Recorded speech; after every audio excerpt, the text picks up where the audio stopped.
2, 1. Marketing Monday. Hey, podcast listening people, it is Marketing Monday. B2B Mentors with you every day at 5:30 Mountain Standard Time. Honored to be here with you. Excited to be here with you after a weekend, and a weekend it was. Hope you had fun. Hope you enjoyed, and you're ready for an amazing week. I was sitting here thinking about, I'm considering going and doing another webinar here shortly. Now, when I'm thinking about doing a webinar or a training, and for those of you who've never seen me do these lives before, like I just jump in and just share on B2B marketing, sales, business development. And by the way, you can check out this recording, the audio, the video. It's on all your favorite podcast apps.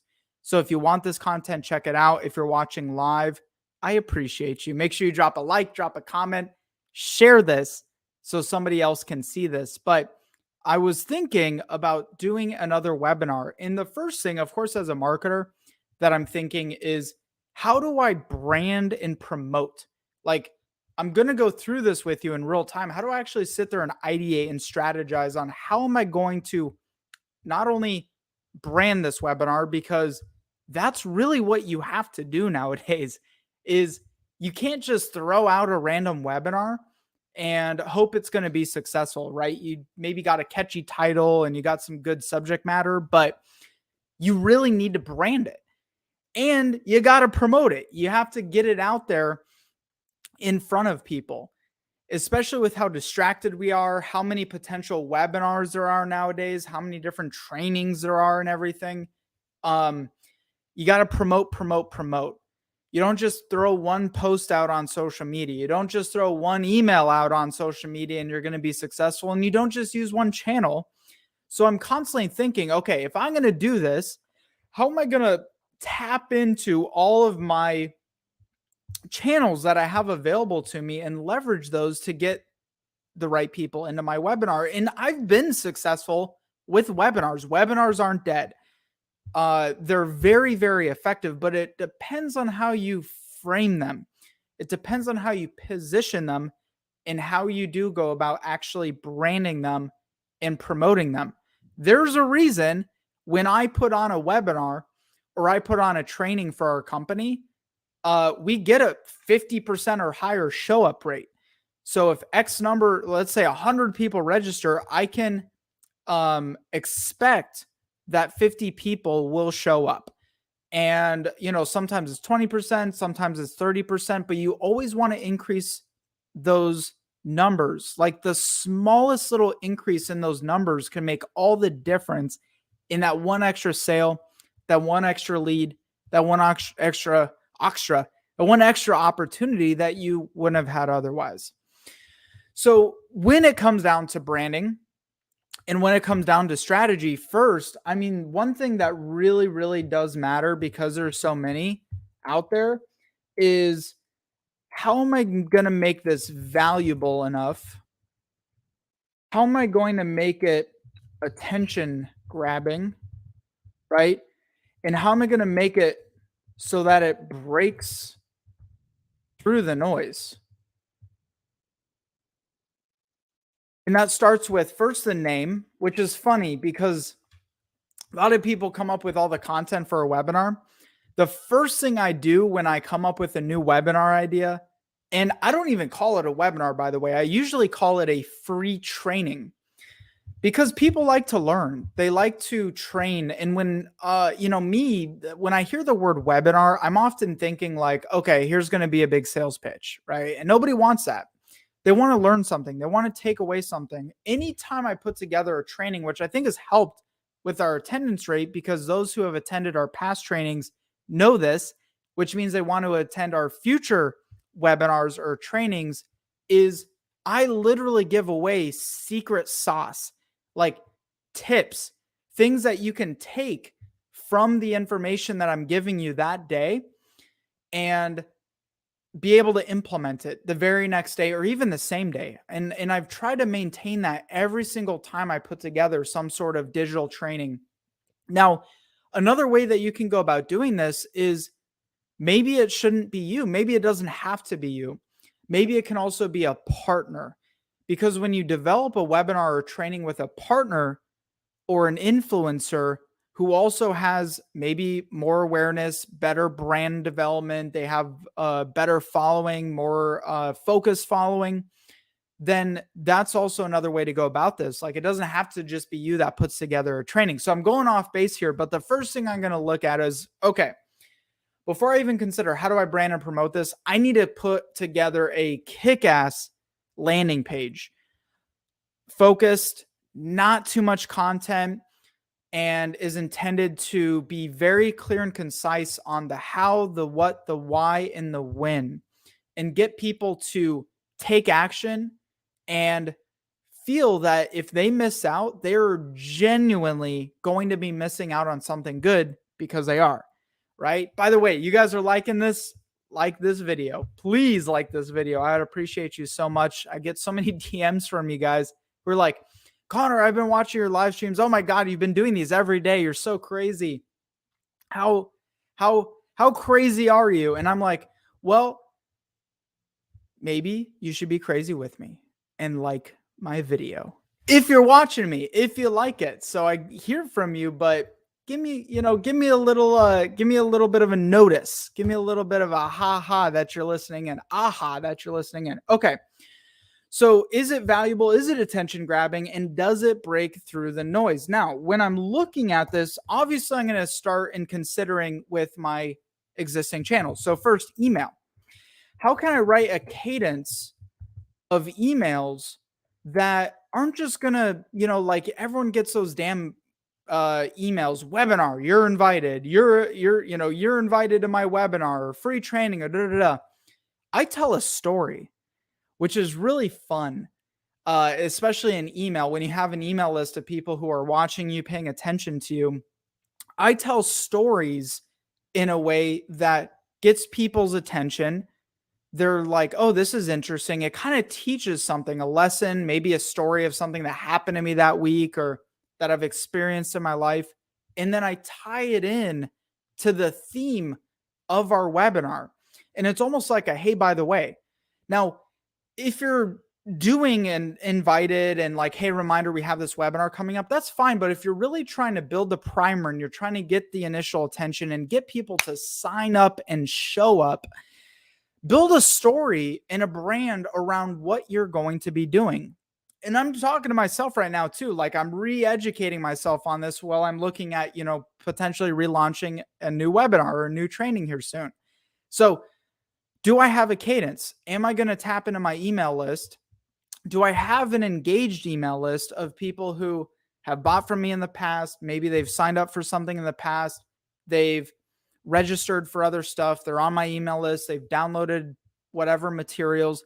Those are the best and the first people to go to because they're already engaged, right? They're already willing to take action upon your information, which means they're going to be more willing to sign up and show up. The biggest threat to your webinar is not getting people to sign up. The biggest threat to your webinar is getting people to show up, which is a big challenge for all of us. So email, I got to put together a cadence. Now, okay, where am I going to go next? What's my next channel that I have? Of course, I'm going to look at social media and I'm going to hammer LinkedIn, pretty hard, but I'm going to also look at, of course, Facebook, Instagram, Twitter, if they apply to me, if I have an audience there. But when it comes to social, especially LinkedIn, it's not just about, okay, I made a post on LinkedIn. It's about having various vehicles of content. It goes back to telling that story. So not only do I want to be promoting and sharing the webinar through my LinkedIn page, but I want our company page to be promoting this. I want our partners to be sharing on their LinkedIn pages. I want our employees and our team members and our CEO and our marketing director to all be sharing on their social channels that there's a webinar coming up. Now, I've put together really fun and interesting trainings within like a 3-week period. And some people build up to like 3 or 4 months for a webinar or a training. That's kind of up to you. But you got to realize that you got to hit it hard and you got to hit it in enough time frame that people don't sign up and forget about you, or it's too soon and they can't make room in their calendar to show up for you. So social media, of course. Okay, I'm going to go look at social media as my next opportunity. What am I going to do after that? Well, let's think. What am I doing right now?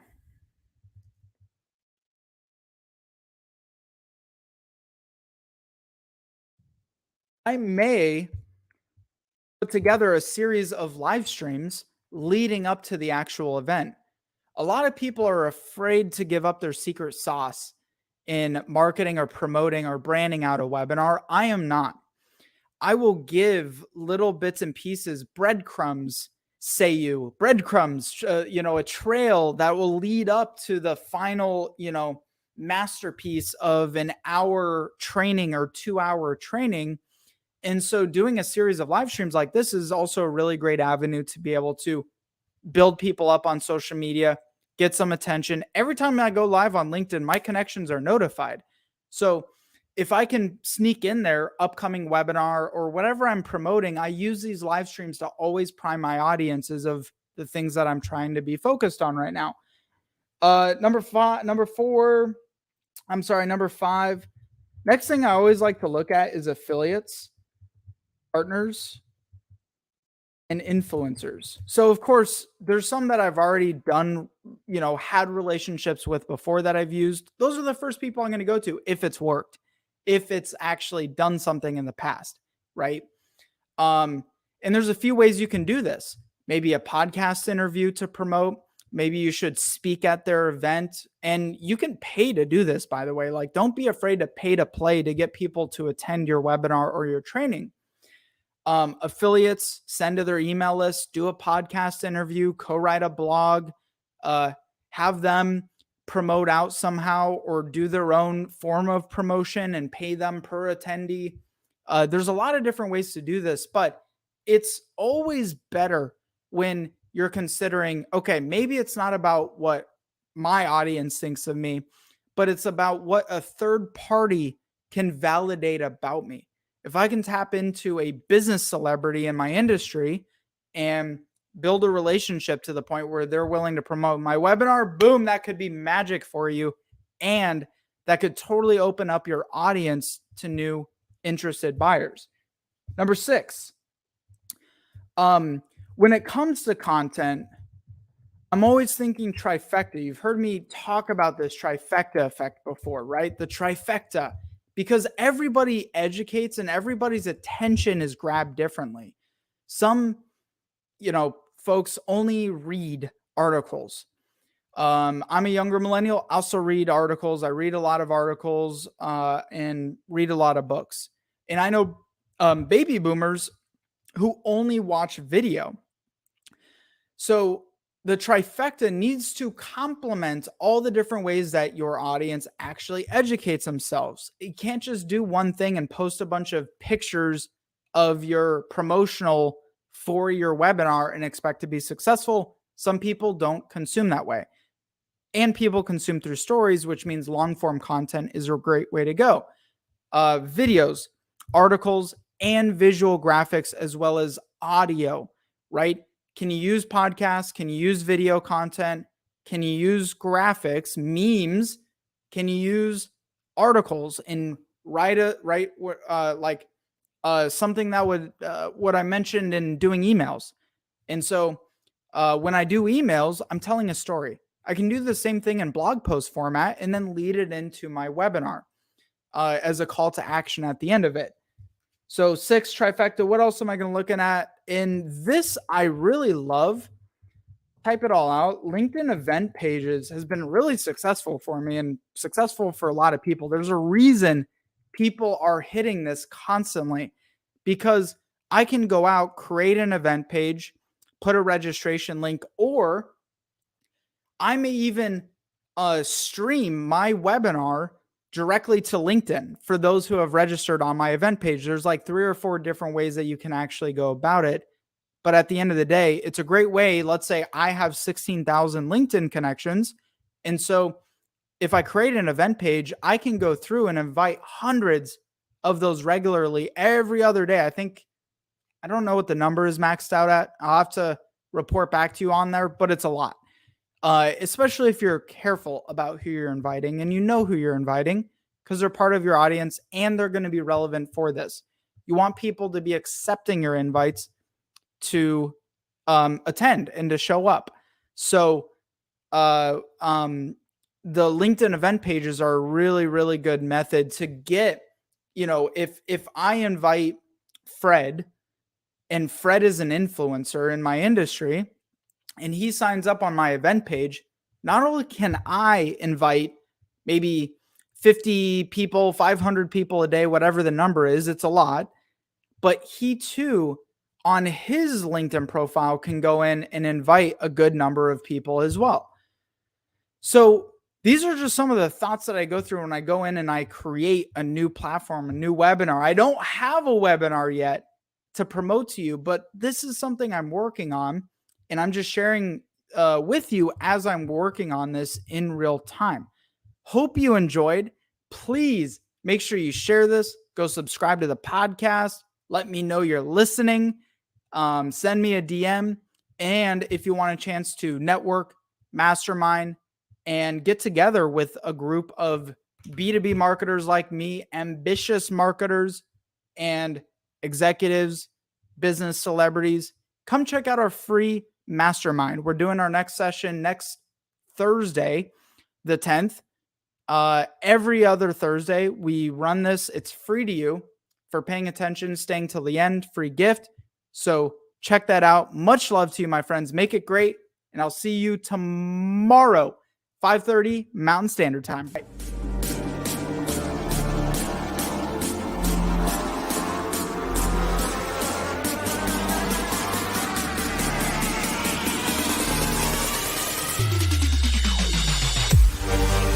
Yeah.